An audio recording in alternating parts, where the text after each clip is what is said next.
ആരിത്? ഗോപാലകൃഷ്ണനോ? വിജയലക്ഷ്മി, ഒരു വിരുന്നുകാരനുണ്ട്. കാക്ക ഇന്ന് വിരുന്ന് വിളിച്ചപ്പോഴേ ഞാൻ കരുതിയതാ ഇന്ന് ആരെങ്കിലും ഒക്കെ കയറി വരുമെന്ന്. ആ വിരുന്നുകാരനല്ലേ? ഇരിക്കു ഗോപാലകൃഷ്ണ. ഒന്ന് രണ്ട് കാര്യങ്ങൾ പറയണം, തിരിച്ചു പോകണം. അല്ലാതെ ഇവിടെ താമസിക്കാൻ വേണ്ടി വന്നതല്ല. അതെന്തിനാ പെണ്ണിന്റെ അച്ഛൻ ഇവിടെ ഒന്ന് താമസിക്കുന്നേ?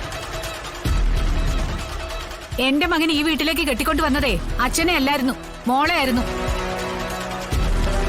ആ മോൾ എന്താ ഈ വീട്ടിൽ നിൽക്കാത്ത എന്നാ അച്ഛൻ തിരക്കേണ്ടത്. അവളെ മെന്റൽ ഹോസ്പിറ്റലിൽ നിന്നാണ് എന്റെ രണ്ടാമത്തെ മകൾ കൂട്ടിക്കൊണ്ടുപോയത്. ഈ വീട്ടിലേക്ക് കെട്ടിച്ചു വിട്ട എന്റെ മകള് എങ്ങനെ മെന്റൽ ഹോസ്പിറ്റലായി എന്ന് നിങ്ങൾ തന്നെ എന്നോട് പറയേണ്ടി വരും. സാധാരണ മെന്റൽ ഹോസ്പിറ്റലിൽ അഡ്മിറ്റ് ചെയ്യുന്നത് ആരെയാ?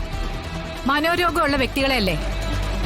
അല്ലാതെ നോർമൽ അവസ്ഥയിൽ വരുന്നവരെയൊന്നും സാധാരണ മെന്റൽ ഹോസ്പിറ്റലിൽ പിടിച്ചു കിടത്താറില്ല. ഇത് അത് മാത്രമല്ലല്ലോ, ദേഹോപദ്രവം തുടങ്ങിയിരുന്നല്ലോ. എന്റെ കൈത്തണ്ടയിലൊക്കെ കടിച്ച പാടാ.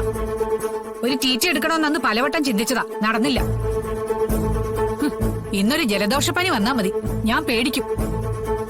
പല്ലാണെന്ന് പറഞ്ഞിട്ടൊന്നും കാര്യമില്ല, ഒരു ഇൻഫെക്ഷൻ ഉണ്ടായാൽ തീർന്നില്ല. ഞാനന്ന് നിന്നോട് ഡെറ്റോൾ ഒഴിച്ച് കഴുകാൻ പറഞ്ഞിട്ട് കഴുകിയായിരുന്നോ? പട്ടി കടിച്ചാൽ അപ്പോ തന്നെ ആ മുറിവിൽ ഡെറ്റോൾ ഒഴിച്ച് കഴുകിയാൽ പിന്നെ അണുക്കൾ നശിക്കുന്നാ പറയുന്നേ. അതെ, ഈ രാജീവിന് സ്വന്തം വീട്ടിലേക്ക് വരാൻ വല്ല ഉദ്ദേശമുണ്ടോ? അവൻ അവന്റെ ജോലിക്ക് വേണ്ടി പോയിരിക്കല്ലേ. ജോലിയും കൂലിയും ഇല്ലാതെ ഇവിടെ വന്ന് നിന്നിട്ട് എന്താ കാര്യം? പട്ടിണി കിടക്കാനോ? ഒന്നോ രണ്ടോ ദിവസം പെണ്ണുപിള്ളയുടെ കുടുംബശ്രീ ഹോട്ടലിൽ നിന്ന് ഫുഡ് ഉണ്ടാക്കി കൊണ്ടുവന്നേക്കും. എല്ലാ ദിവസവും അത് പറ്റില്ലല്ലോ. അവൻ എന്തായാലും സ്വസ്ഥമായിട്ട് അവിടെ നിന്ന് ജോലി ചെയ്യട്ടെ. നിങ്ങളുടെ മോളെന്തായാലും അവിടെല്ലേ നിൽക്കുന്നേ. അങ്ങനെ അവിടെ ഇവിടെയൊക്കെ ആയിട്ട് നിന്ന് എങ്ങനെയെങ്കിലും കാലം കഴിച്ചു കൂട്ടി എടുക്കട്ടെ. അല്ലാതെ ഇപ്പൊ ഞാനെന്ത് പറയാനാ? ചേട്ടൻ എന്തോന്നും പറയാതിരിക്കുന്നേ. ഞാൻ മാത്രം പറയുമ്പോ അമ്മായിയമ്മ ഒരു പറയുകയാണെന്നല്ലേ കേൾക്കുന്നവര് പറയുള്ളൂ. ഗോപാലകൃഷ്ണ,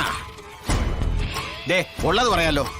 നിങ്ങളുടെ പോക്കേ ഭയങ്കര അഹങ്കാരമാ. മേലും കീഴും നോക്കാതെ ആർക്കു മുമ്പിലും വായി തോന്നിയത് വിളിച്ചു പറയും. പിന്നെ മൂത്തവരെ അശേഷം ബഹുമാനമില്ല, അല്ലേ വിജയ്? അതുകൊണ്ടാണോ ഇങ്ങനെയൊരു ഡിവോഴ്സ് ലെറ്റർ വീട്ടിലേക്ക് അയച്ചത്?